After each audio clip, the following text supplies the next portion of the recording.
Hi friends, सबको जय यीशु। Joy and जबेर channel में पुनः आप लोगों का स्वागत है। आज हम आप लोगों के सामने में पुनः और एक नया वीडियो के साथ आए हैं मेरे प्यारे विश्वासीगण। आज का ये जो टॉपिक है कि परमेश्वर किनकी सुनता है, परमेश्वर किसकी प्रार्थनाओं का जवाब देता है। तो मेरे प्यारे विश्वासीगण, आप लोगों का इस चैनल में पुनः फिर से स्वागत है। कृपया चैनल वीडियो के अंत तक बने रहिए और वीडियो को स्किप करके नहीं देखना है, एक तरफ से देखिए, तभी परमपिता परमेश्वर की असीम जो दया है वो आपके मन में, आपके परिवार में वास करेगा। ये वीडियो बहुत ही प्रभावपूर्ण होने वाला है आपका परिवार के लिए, आपके जीवन के लिए, क्योंकि हम यही नहीं जानने के कारण परमेश्वर से दूर हो जाते हैं और पाप करने के कारण प्रभु यीशु से हम लोग और भी दूर हो जाते हैं, और जिसके कारण से हम परमपिता परमेश्वर की असीम दया को अनुभव नहीं कर पाते अपने जीवन में। तो आज का टॉपिक है कि परमेश्वर किसकी प्रार्थनाओं को सुनता है या किसकी प्रार्थनाओं का जवाब देता है। तो पहला है कि जो पवित्रताई से चलता है, दूसरा जो अपने धर्म प्रचारकों के संतति में रहता है, और तीसरा जो अपने गवाही को खराब नहीं होने देता है।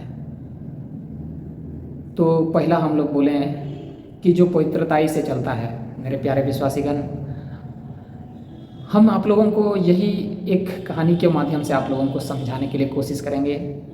एक पिता और बेटा था, दोनों ही अपने बहुत ही गरीब परिवार था, जो कि अपने दैनिक जीवन में कभी अपने को परमपिता परमेश्वर से दूर नहीं समझते थे। अपने आप को कभी परमेश्वर से अपने आप को नहीं समझते थे कि हम परमपिता परमेश्वर से दूर हैं या परमपिता परमेश्वर हमारी प्रार्थनाओं को नहीं सुनता है।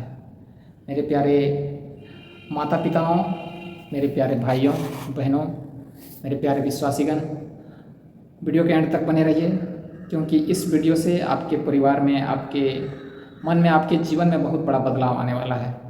मेरे प्यारे विश्वासीगण, तो दोनों, वो पिता जो कि बहुत ही गरीब था लेकिन अपने बेटा को बहुत ही ख्याल ध्यान से रखता था। तो एक दिन दोनों के बीच में क्या हुआ कि बेटा अपने पापा से पूछते हैं कि पापा, हम लोग इतना इतना काम करते हैं, तो हम कब तक काम करते रहेंगे। तो पापा अपने पिताजी अपने बेटे को समझाते हैं और बोलते हैं कि बेटा, मनुष्य को उस हद तक काम करना चाहिए जब तक उसे नहीं लगता कि वो जितना वो काम किया उतना उसके लिए उपयुक्त है या उससे ज़्यादा और करना चाहिए। तो हम लोग बहुत ही ज़्यादा गरीब हैं, इसलिए हम लोगों के पास सीमित अनाज है, जो कि हम लोग अगर काम नहीं करेंगे तो हम लोग के लिए खाने में भी विपत्तियाँ आ जाएंगी।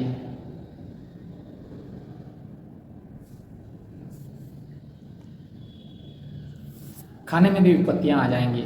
मेरे प्यारे विश्वासीगण, हम तो परमपिता परमेश्वर को इसलिए धन्यवाद देते हैं कि परमपिता परमेश्वर अभी हमें एक एक काम में हमारी मदद करते हैं, या हमारे घर में पहले से बहुत ही भरा पूरा अनाज है, जिसका कि पहले एक एक चावल के लिए, एक एक दाना के लिए मनुष्य इधर से उधर भटकता था। या हमारे दादाजी हैं, हम अपनी कहानी भी आप लोगों को इसमें सम्मिलित करके और बताना चाहते हैं कि मेरे दादाजी जब हम लोग नहीं थे इस धरती पर, जब वे हमारे पिताजी या मेरे चाचा लोगों को जब वो पाल करके बड़ा कर रहे थे, तो उन्होंने बहुत इतना अपने दैनिक जीवन में मेहनत किया। कभी कभी अनाज खाने के लिए घर में नहीं रहता था। बहुत बार हमारे पिताजी बोलते थे कि बहुत बार हम लोग भूखे भी सो जाते थे। तो ईश्वर का प्रेम इसमें आप बोलिएगा कहाँ पर है। तो ईश्वर का प्रेम वहाँ पर है कि एक बार मेरा दादाजी कहीं गांव में, हमारे गांव में ही तालाब बनने का काम चल रहा था। उस टाइम पुराने ज़माने की बात है, मेरे दादा के टाइम की बात है। तो एक सप्ताह जब वे काम किए, तो उस टाइम जो मुंशी था, वे दादाजी का जो हाजिरी बनता है वो बनाया नहीं। और जब ठेकेदार आने के बाद ठेकेदार को बोला कि ठेकेदार को मुंशी बताया कि मेरे दादाजी का नाम चार्लिस था। तो चार्लिस को बोला ठेकेदार को कि चार्लिस तो एक सप्ताह से काम ही नहीं किए हैं, तो कैसे इनका हाजिरी बनेगा। तो परमपिता परमेश्वर की कृपा कहाँ पर है, आप करीब से अनुभव कीजिए। संजोग ये था कि जब बांध बनने का काम शुरू हुआ था, उस टाइम जब ठेकेदार आते थे 1-2 दिन तो सबका देखते हैं कि 1-2 दिन 1 सप्ताह तक ठेकेदार लोग आते जाते रहते हैं। तो उस टाइम से शुरू से जब दादाजी काम कर रहे थे तो उनको बोला कि नहीं, कैसे ये नहीं आ सकता है, भले कोई नहीं आता है लेकिन ये तो चार्लिस को हम देखे हैं, ये तो आता है काम करने के लिए, कैसे। तो और मेरा दादाजी भी उनको ठेकेदार को बोले कि देखिए साहब, 1 सप्ताह से हम काम किए हैं लेकिन मेरा कहाँ हाजिरी और मेरा छोटा छोटा बच्चा सब है, कैसे इसको पालेंगे। तो मेरा दादाजी उस टाइम में इतना मेहनत किए, कभी कभी वो अकेले बैठकर भी रोते थे। दादाजी हमको कहानी कुछ कुछ बताया करते थे कि अपने जीवन में उन्होंने किस तरह से दुख तकलीफ़ें झेली। तो अभी भी आप लोगों को नहीं समझ पा रहे होंगे आप लोग कि ईश्वर का प्रेम इसमें कहाँ है। आदमी या उस छोटा परिवार, उस बाप बेटे का परिवार जो कि बहुत ही दुख तकलीफ में ज़िंदगी जी रहा है, और वो बेटा अपने बाप से पूछ रहा है कि पिताजी हम लोग कब तक ऐसे काम करते रहेंगे। और यहाँ मेरा दादाजी का भी, तो वो ठेकेदार बोले कि नहीं ये तो आता था। तो ठेकेदार अपने मन से ही उसको 1 सप्ताह का राशन दिया, पैसा भी दिया और ऊपर से 1 महीना का राशन फिर से दिया। तो देखिए ईश्वर का प्रेम, जिस मेरे दादाजी को हम अभी भी याद करते हैं बहुत। वो अपने दैनिक जीवन में इतना मेहनती थे, और हमारे चाचा, हमारे पिताजी सबको इतना उस टाइम में सबको मतलब एजुकेशन दिए, स्कूल पढ़ने के लिए भेजे। और हमारा परिवार अभी भी परमेश्वर की कृपा से, ईश्वर की कृपा से अच्छा है। और अभी हम लोग, परमपिता परमेश्वर इतना आशीर्वाद दिया है कि 3 टाइम का खाना हम लोग अच्छा से खा पाते हैं, चैन का नींद हम लोग सो पाते हैं। मेरे प्यारे विश्वासीगण, तो उसी प्रकार वो बच्चा अपने पिताजी से जो पूछें तो उनका पिताजी बहुत ही नम्र आदमी था।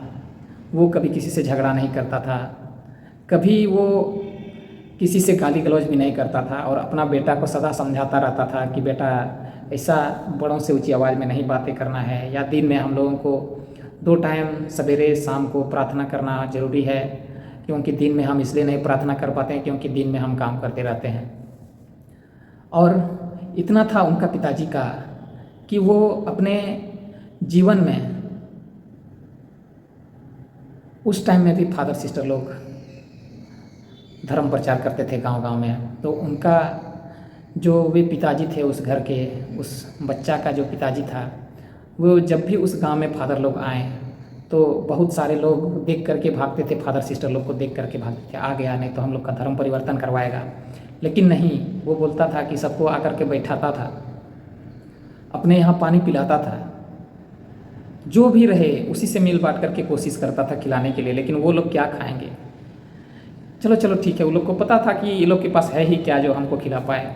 लेकिन परमेश्वर की असीम दया, धीरे धीरे करके वही फादर सिस्टर ने उस बच्चे को अपने साथ पढ़ने के लिए ले गया। चलो इसको हम लोग ले जाते हैं और अपने पास रखते हैं। उसका पिताजी भी बोला ठीक है फादर लेके जाइए, लेकिन ये मेरा बहुत ही प्यारा बेटा है। बोला ठीक है कोई दिक्कत नहीं, पढ़ लिख लेगा, इसके बाद नौकरी करेगा, तुम्हीं को आसानी होगा। बोला ठीक है। उसी तरह उसका पिताजी मेहनत करता गया, धर्म प्रचारकों के साथ अपना संतति बनाए रखा। और लास्ट में देखते हैं बीच में कि जब उस लड़का का उम्र हो जाता है, वो इंग्लिश मीडियम में पढ़ करके एक अच्छा आदमी, अच्छा नौकरी, टॉप क्लास का इंजीनियर बन जाता है, जो कि उस बाप के लिए वो असंभव था उस बच्चे को कि वो बना सके उसको इंजीनियर। और ये रूप कहाँ से आया? ये रूप वहाँ से आया कि उसके पिताजी ने अपनी गवाही को, अपने व्यवहार को गंदा नहीं होने दिया। धर्म के रास्ते पर चलने वाले लोगों के साथ में संतति में रहा, सदा पवित्रता से चला, किसी को गाली गलौज नहीं करता था, किसी के साथ अच्छा से रहता था, बड़े छोटे का आदर करता था। जब भी कोई दुख तकलीफ में होता था अपने तरफ से जितना हो सके उसका मदद करता था। तब जा कर के उसका गवाही बनता है कि उसका बेटा एक अच्छा इंजीनियर, टॉप क्लास का इंजीनियर बनता है। मेरे प्यारे विश्वासी, हमारा जीवन भी ऐसा ही है। जब तक हम पवित्रता से नहीं चलेंगे, अपने धर्मी लोगों क्या संतति में नहीं रहेंगे, अपनी गवाही को खराब होने नहीं देंगे, तभी हम परमेश्वर के उस अनंत प्रेम को अनुभव कर सकते हैं, या उसको हम करीब से अपने घर में, अपने जीवन में चमत्कार होता देख सकते हैं। चलिए मेरे प्यारे विश्वासीगण, आज के लिए इतना ही। बहुत बहुत धन्यवाद अभी तक इस वीडियो में बने रहने के लिए। अगर अभी तक आप लोगों ने वीडियो को लाइक नहीं किया है तो कृपया करके परमपिता परमेश्वर के नाम पर इस वीडियो को लाइक कर दीजिए और साथ में दोस्तों को भी शेयर कीजिए। और अपने दैनिक जीवन में प्रार्थना करते रहिए, परमपिता परमेश्वर के साथ में रहिए, क्योंकि परमपिता परमेश्वर हमें कभी अपने से दूर नहीं करते, कभी अपने से हमें त्यागते नहीं। चलिए सबों को जय यीशु, पवित्र आत्मा आप लोगों का मार्गदर्शन करे।